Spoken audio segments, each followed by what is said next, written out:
കർത്താവ് നിൻ്റെ ഉന്നതമായ നാമത്തിന് സ്വസ്ഥം ചെയ്യുന്നു. മക്കൾ ഇന്ന് അവരുടെ ജീവിതത്തെ ബാധിക്കുന്ന പല വിഷയങ്ങൾ കർത്താവ് ഈ സ്ഥലത്ത് തന്നെ ഇപ്പോഴും പ്രയർ ഇൻറ്റൻഷൻസ്, പ്രാർത്ഥനാ നിയോഗങ്ങളെ ടൈപ്പ് ചെയ്തുകൊണ്ടിരിക്കുന്നവരുണ്ട്. ഈശോയെ, അവർ ടൈപ്പ് ചെയ്യുന്ന നിയോഗങ്ങളെ അങ്ങയുടെ തിരുസേനയെ സ്വാഗതിച്ച് പ്രാർത്ഥിക്കുന്നു. കർത്താവ് ശരീരത്തിന് പാണ്ടുള്ള ഇപ്പം നീ കാണിച്ചു തരുന്നുണ്ട്. പ്രത്യേകിച്ച് നെറ്റിയിൽ സൈഡിലൊക്കെ പാണ്ട് പോലെ ഇരിക്കുന്നവർ കാണിച്ചു തരുന്നു. അവരെല്ലാം നീ വിശുദ്ധമായ രക്തത്താൽ അവർ തളിക്കണമെന്ന് പ്രാർത്ഥിക്കുന്നു. കർത്താവ് ശരീരം വല്ലാതെ ചുരുങ്ങി വരുന്നവർ, കിഡ്നി ചുരുങ്ങുന്നവർ, സമയത്ത് ശ്വാസകോശം ചുരുങ്ങുന്നവർ, അവരെ എല്ലാം കർത്താവ് നിൻ്റെ വിശുദ്ധമായ രക്തത്താൽ അങ്ങ് കഴുകണമെന്ന് പ്രാർത്ഥിക്കുന്നു. ആന്തരിക അവയവങ്ങളെ കഴുകണമെന്ന് കർത്താവ്. നിൻ്റെ ഉന്നതമായ നാമത്തിൽ മക്കൾ സൗഖ്യം പ്രാപിക്കട്ടെ ഈശോയെ. കർത്താവ് പലതരത്തിലുള്ള കേസുകളിൽ പെട്ടിരിക്കുന്നവരുണ്ട്. കുടുംബ കോടതിയിൽ, അതുപോലെ തന്നെ മറ്റു തരത്തിൽ സിവിൽ കോടതിയിൽ, പറമ്പ് സംബന്ധമായ കേസുകൾ, ജോലി സംബന്ധമായ കേസുകൾ. കർത്താവ് അങ്ങയുടെ മക്കളുടെ നീതി ലഭിക്കാൻ വേണ്ടി പരിശുദ്ധമ്മ ദേവമാതാവിനെ ഏൽപ്പിക്കുന്നു. കർത്താവ് പിൻകഴുത്ത് പഴുത്ത് ഇങ്ങനെ മുറിഞ്ഞൊക്കെ ഇരിക്കുന്നവരെ കാണിക്കുന്നുണ്ട്. ചൊറി പോലെ പിടിച്ച പോലെയൊക്കെ അവരൊക്കെ എല്ലാം വിശുദ്ധമാരെ കളിക്കുന്നത് പ്രാർത്ഥിക്കുന്നു. വല്ലാണ്ട് മുടി കൊഴിഞ്ഞു പോയിട്ട് ശരീരം ചൊറിയുന്നവരെ കാണിക്കുന്നുണ്ട്. അവരെല്ലാം കർത്താവ് സ്പർശിച്ച് പ്രാർത്ഥിക്കുന്നു. എൻ്റെ ഈശോയെ, ഇപ്പോഴാരെല്ലാം നീ കാണിക്കുന്നുവോ അവരെല്ലാം നിന്റെ തിരുമുറുപാർന്ന് വലത് കർത്താവ് സ്പർശിക്കണം ഈശോയെ. ഒറ്റപ്പെട്ട് ഒരു വീട്ടിൽ 2 പേര് മാത്രം താമസിക്കുന്നുണ്ട്. അവർക്ക് പരസ്പരം ബോറടിച്ചിരിക്കുന്നതാണ്. എന്ന് വെച്ച് കഴിഞ്ഞാൽ അവരങ്ങനെ ജീവിച്ചു പോണ്. മിക്കവാറും പലപ്പോഴും സ്നേഹത്തെക്കാളും വഴക്കാണ്. ഭാര്യയാണോ ഭർത്താവാണെന്നൊന്നും അറിയത്തില്ല.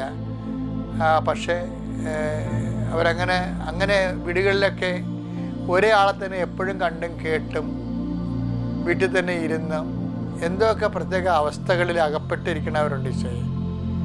ഈ തുറന്ന ജയിലും കാണാത്ത കയറുമെന്നൊക്കെ പറഞ്ഞ പോലെ മനുഷ്യരെ കെട്ടപ്പെട്ട അവസ്ഥയിലുള്ള ആൾക്കാരെ പ്രത്യേകം സമർപ്പിച്ച് പ്രാർത്ഥിക്കുന്നു ഈശോ. കർത്താവ് വാഹനം ഓടിക്കുന്നത് പേടിയുള്ള പ്രാർത്ഥിക്കുന്നു. കർത്താവ് ഇന്ന് വാഹനം ഉപയോഗിക്കുന്നവരുണ്ട് ഈശോയെ. ഇവിടുന്ന് പോകണവർ അതുപോലെ തന്നെ സുരക്ഷിതരായിട്ട് വീട്ടിൽ തിരിച്ചെത്തുന്നതിന് വേണ്ടി പ്രാർത്ഥിക്കുന്നു ഈശോയെ. ഞങ്ങൾക്ക് മുമ്പേ പോകുന്ന വാഹനങ്ങൾ, പുറകെ വരുന്ന വാഹനങ്ങൾ, ഞങ്ങളുടെ വാഹനങ്ങൾ, കുറുകെ പോകുന്ന വാഹനങ്ങൾ എല്ലാം തട്ടിമുടി അപകടം ഉണ്ടാകാതിരിക്കാൻ നിന്റെ കെറിവുകളുടെ സംരക്ഷണം മക്കൾ നൽകണമെന്ന് പ്രാർത്ഥിക്കുന്നു. കർത്താവ് ഞങ്ങൾ മൂലം മറ്റുള്ളവർക്ക് ബുദ്ധിമുട്ടുകളോ അതുപോലെ തന്നെ അമിതമായ പാപകരമായ ചിന്തകൾ, വിചാരങ്ങളൊക്കെ കൊണ്ട് പ്രാർത്ഥനാ ജീവിതം ഡാമേജ് ആയിപ്പോയിട്ടുണ്ട് ഈശോയെ. അവരെല്ലാം നീ വിശുദ്ധമാരത് കഴുകണമേ. കൂടുതൽ ദൈവസ്നേഹത്തിൽ അവർ വളരാനും പുലരാനും ഇടയാക്കണം പ്രാർത്ഥിക്കുന്നു. കർത്താവെ, ജീവിത മാർഗത്തിന് വേണ്ടി കട, വ്യാപാരം, വ്യവസായം, കൊണ്ടുനടന്ന് വിൽക്കുന്ന സാധനങ്ങൾ, ഏജൻസി പണി ചെയ്യുന്നവർ, കമ്മീഷൻ ജോലി ചെയ്യുന്നവർ, റിയൽ എസ്റ്റേറ്റ് ചെയ്യുന്നവർ, ജീവിക്കാൻ വേണ്ടി ഓരോരോ കാര്യവും പറഞ്ഞ് വീട്ടിൽ നിന്ന് ഇറങ്ങുന്നവരെ കർത്താവെ അവിടെ കൂടെ നീ സഞ്ചരിക്കണമെന്ന് പ്രാർത്ഥിക്കുന്നു. അവർ തിരികെ വരുമ്പോൾ അവർക്ക് കുഞ്ഞുങ്ങൾക്ക് ഭക്ഷണം കഴിക്കാനുള്ള മാർഗം കാണിച്ചു തരണമേ. അവിടെ കാര്യങ്ങൾ പരിഹരിക്കാനും അവർക്ക് സമാധാനം ജീവിക്കാനുള്ള വഴികളുമായിട്ട് തിരിച്ചു വരാൻ ഇടയാക്കണമെന്ന് പ്രാർത്ഥിക്കുന്നു. കർത്താവ്, വിവാഹം ഒത്തുവരാത്തവർ, ജീവിത പങ്കാളി കിട്ടാത്തവർ, അനുകൂലമായ ജീവിത പങ്കാളി നോക്കിയിരുന്ന് എല്ലാം അവസാനം അവർക്ക് പറ്റാത്തത് കിട്ടാൻ കുടുങ്ങിപ്പോയ ആൾക്കാരുണ്ട്. എൻ്റെ പേരിൽ എപ്പോഴും വീട്ടിൽ പള്ളിപ്പുരം പോകാൻ തോന്നാത്ത ആൾക്കാർ എപ്പോഴും കെട്ടണില്ലേ, അതൊന്നും ആയില്ലേ എന്നൊക്കെ ചോദിക്കും. അങ്ങനെ ആൾക്കാരുടെ വർത്തമാനങ്ങൾ കാരണം പള്ളിയെയും സമൂഹത്തെയും ഒക്കെ വെറുത്ത് ഇങ്ങനെ ഡിപ്രഷൻ അടിച്ച് ഉള്ളിലേക്ക് ചുരുങ്ങി വീട്ടിൽ നിന്ന് ഇറങ്ങാത്ത ഇങ്ങനെ ഭാവ വ്യത്യാസത്തിൽ മുഖം ഇങ്ങനെ കല്ലുപോലെ നടക്കുന്ന ആൾക്കാരുണ്ട്. ഇങ്ങനെ കുറേ മനുഷ്യർ വേദനിക്കുന്നുണ്ട്. അവരാരും സഹായിക്കും? നിനക്ക് മാത്രമേ സഹായിക്കാൻ പറ്റുന്നുള്ളൂ.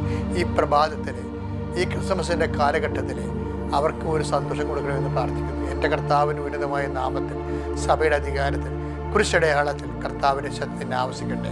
നിന്നെ കർത്താവ് സന്ധിക്കട്ടെ, നിന്നെ കർത്താവ് വീണ്ടെടുക്കട്ടെ. മാതാവ് നിനക്ക് വേണ്ടി മധ്യസ്ഥ വഹിക്കട്ടെ. പിതാവിൻ്റെയും പുത്രൻ്റെയും പരിശുദ്ധാത്മാവിൻ്റെയും നാമത്തിൽ. ആമേൻ.